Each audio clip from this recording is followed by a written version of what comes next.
अस्सलाम वालेकुम नाज़रीन, मैं हूं आपका मेज़बान कासिम मुनीर। आप देख रहे हैं CID न्यूज़ नेटवर्क इस्लामाबाद। नाज़रीन, इस वक्त मैं मौजूद हूं F9 पार्क में। ये चंद दिन पहले एक फ़ैसला जो है फॉरेन फंडिंग केस का फ़ैसला जो है वो दिया गया है, जो PTI के जो ख़िलाफ़ दिया गया, और उसके बाद इमरान खान की तरफ से एक एहतजाज की कॉल दी गई है।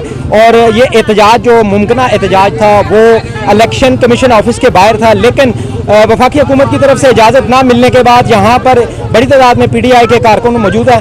उनसे हम ये जानने की कोशिश करेंगे कि आया ये फैसला गलत है या ठीक है। अगर ये गलत है तो क्यों है, इसको वो ठीक क्यों नहीं मानते, किस वजह से नहीं मानते। जी मैडम, आपका नाम क्या है? मेरा नाम यास्मीन है, मैं तहसील। जी, आप ये हमें बताना पसंद करेंगे कि ये इलेक्शन कमीशन के जो चीफ थे, इलेक्शन कमीशन के जो चीफ थे, ये इमरान खान की तरफ से हायर किए गए थे। जो टीम थी, ये मुमकिना जो जितनी भी टीम है, मुसद्दक़ इत्तलात के मुताबिक ये सारी इमरान खान साहब की खुद मतलब लगाई गई टीम है। तो फिर अगर इन्होंने ये फैसला दिया तो इसे आप PTI के लोग क्यों नहीं मान रहे? देखिए, बिस्मिल्लाहिर्रहमानिर्रहीम, मेरा नाम यास्मीन है। मैं PTI की लेडीज़ विंग तहसील गुजरान की प्रेसिडेंट हूँ और यहाँ हम एहतजाज में इसीलिए आए हैं।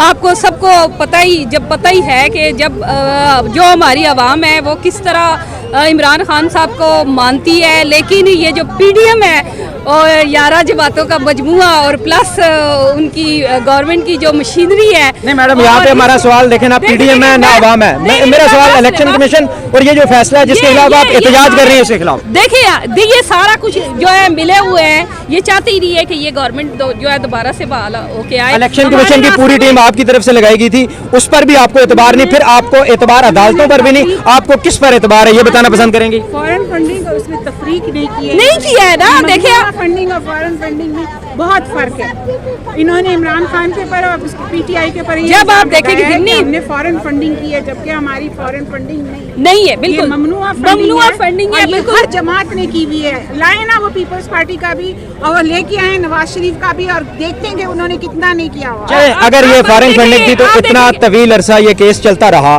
तो इमरान खान जो चाहिए था खुद पेश होते और ये कह देते कि जी कि इसका फैसला चंद दिन में देना चाहिए। इतना उसे तवील ले जाने की क्या जरूरत पेश आई? सुने, इमरान खान ने तवील नहीं किया। ये इनके जो फैसला जिस दिन होना था उसको आपने वजीर आजम बना दिया लेके, उसका क्यों नहीं फैसला हुआ उस वक्त? अब इमरान खान का फैसला करने की क्या जरूरत है? जब शहबाज शरीफ को इन्होंने उस दिन वजीर आजम और उसके बेटे चोर को बना दिया वजीर आला, तो उस वक्त नहीं ख्याल था कि ये फैसला होना है। आज इन दोनों को ये पोजीशन नहीं देनी।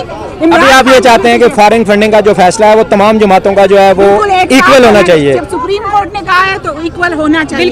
बिल्कुल। जी नाज़रीन, जैसा कि आपने सुना, यहाँ पर जो तहरीक इंसाफ के कारकुन हैं वो पुरजोश हैं और वो ये कहना चाहते हैं, और उनकी जो अपील है सुप्रीम कोर्ट ऑफ पाकिस्तान से, वो ये कहना चाहते हैं कि तमाम जितनी भी जमातें हैं, अगर ये ममनुआ फॉरेन फंडिंग केस है तो तमाम जमातों का इक्वल केस सुना जाए और एक ही दिन फैसला किया जाए। सिर्फ PTI गवर्नमेंट को क्यों एक लाइन पे लगाया जा रहा है, PTI के खिलाफ क्यों ये फैसले सादर किए जाएं, इसी के साथ मजीद हम जानने की दीगर कारकुनों से भी कोशिश करेंगे।